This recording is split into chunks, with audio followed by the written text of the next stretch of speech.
All right, guys, welcome back. This is our last presentation for today. We will see you back here tomorrow at 10 a.m. But coming right up, we saved the best for last. It's Greg from ENS, Building Resilient Websites. Awesome. Thank you for the intro. Hey, everyone. Thanks for sticking around for the last talk of the day. Hopefully, it's a good one. I can keep your attention. Just 13 minutes, so we should be done pretty soon. But cool. Hey, everyone. I am Greg with ENS Labs, and today I'm going to be talking about decentralized websites, why your crypto protocol might need one, and how to deploy one. But before we get too into the weeds, I want to take a step back and think about why we are here. And I would say many of us are here to build protocols that live forever. But really, the layer on top, which is the app layer, is often more brittle than we think. Every website that you visited today could really disappear tomorrow. Between DNS registrars and CDN providers and cloud hosting and RPC hosting in the case of crypto apps, any of these providers could go down or could decide to shut you off at any time for any reason. And we don't necessarily love that. And we should have backups in a space that is meant to build apps that last forever. Of this kind of web circle, the infrastructure is really the weakest link. And I know this sounds kind of like it doesn't happen, but it actually does. And there are a number of examples that I'll point you to. So the most popular maybe is a few years ago, Tornado Cash, of course, was sanctioned by the US government, and that means the domain was seized and inaccessible to all the users, even though the protocol stayed live on Ethereum. Usage went down because users couldn't access the website, and that's not the ideal state of a decentralized protocol. Balancer, Curve, and Aerodrome are all popular DeFi protocols that have had their DNS domain hijacked at different times, which means that their Web 2 domain served unofficial content that stole users' money and resulted in millions of dollars of loss, which is obviously another bad outcome. Safe, our favorite multi-sig wallet, had their deployment process compromised last year, which led to a huge loss of funds again.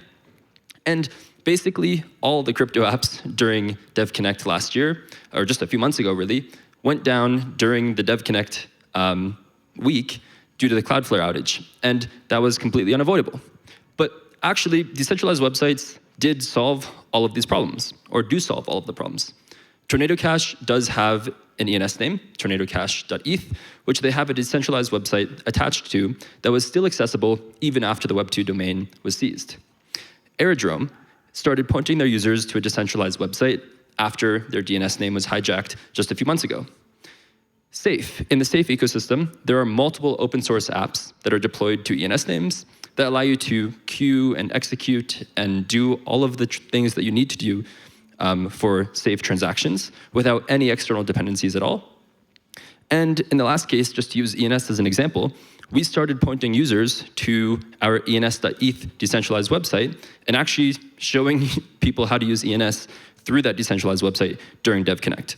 So all of these are real problems that have existed, but they all could have actually been solved or were solved with decentralized websites.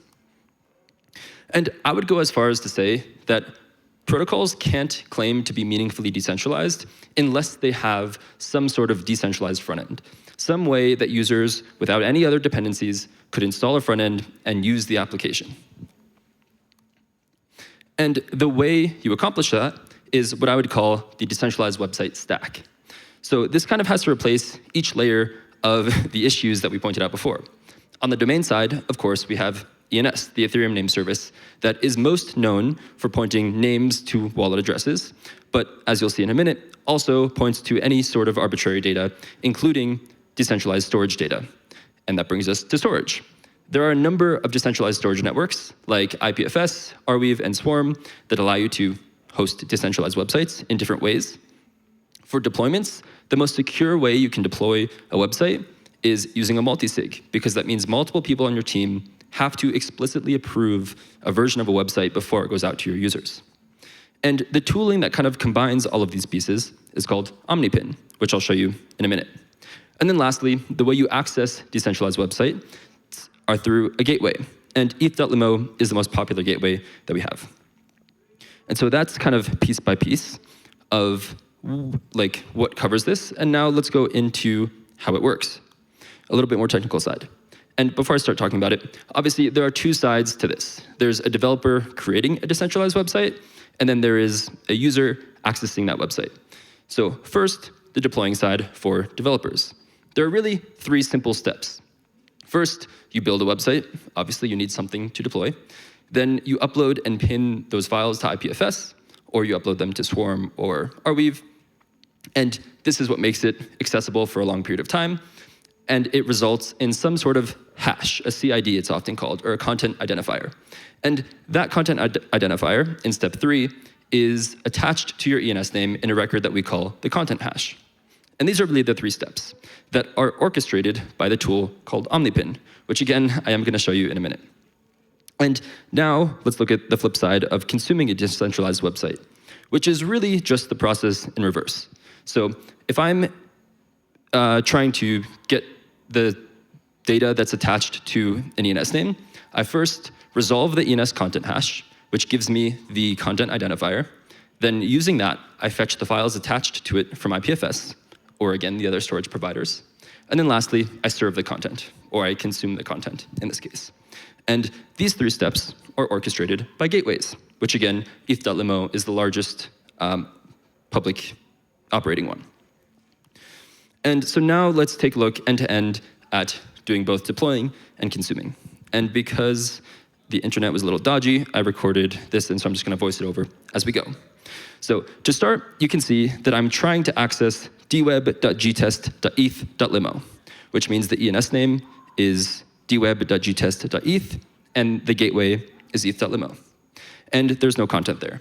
So obviously, step 1, we have to build the website.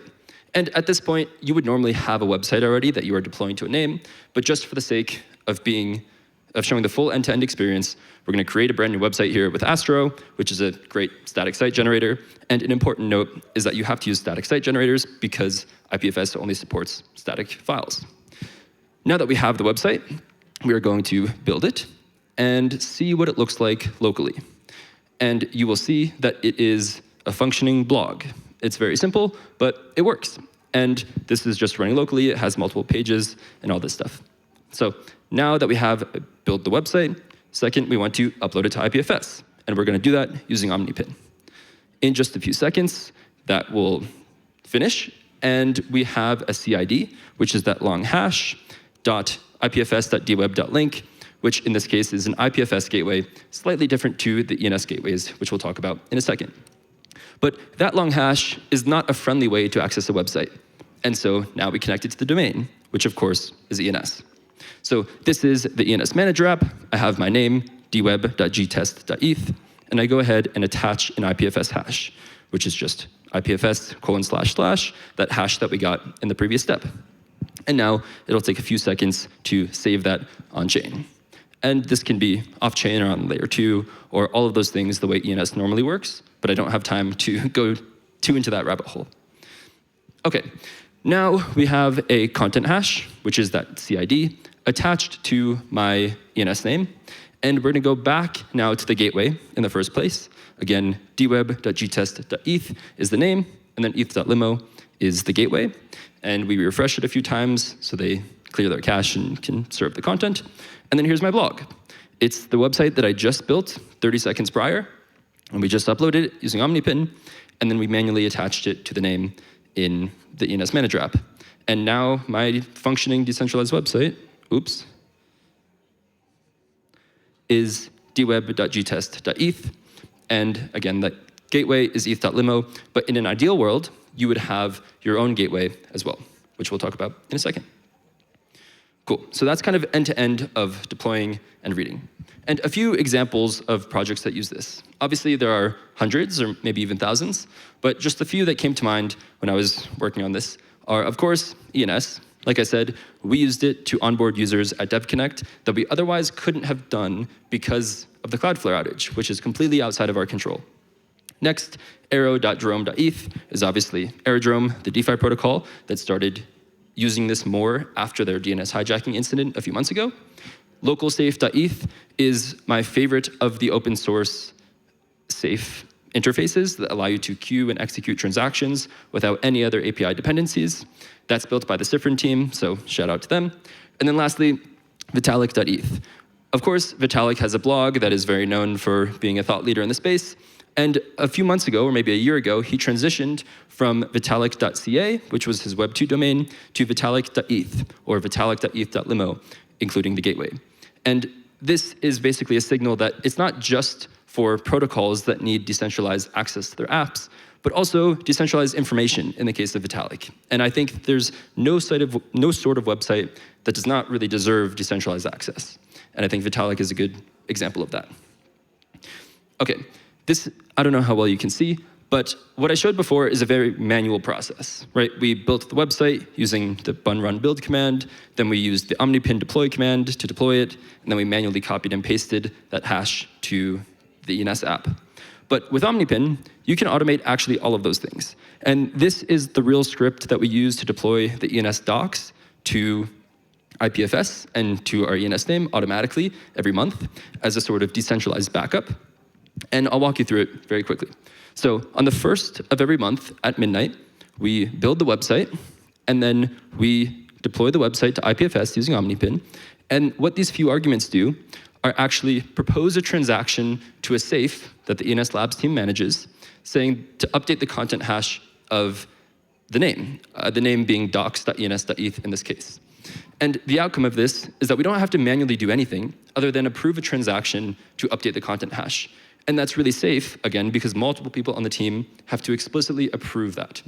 And so the outcome of this is I wake up on the 1st of each month to a link that I click, and I sign a transaction, and I send it to somebody else to sign, and then our new docs site is live on docs.ens.eth. And so depending on the type of app you're building, you might want to do this for every deployment. You might want to do this once a month as a sort of decentralized backup. It's very customizable. But the point is, omnipin makes all of this easy and even automates the executing part. I want to leave with this. Every protocol deserves an uncensorable interface, and I think ENS is the best place to build that. This is a QR code to a blog post where I walk through all of these steps in more detail and have a full video going through even the safe part of the omnipin deploy process, which we skipped over today just for brevity. So feel free to take a look if you're interested. Otherwise, thank you very much for listening, and I'll be over here if you have questions after.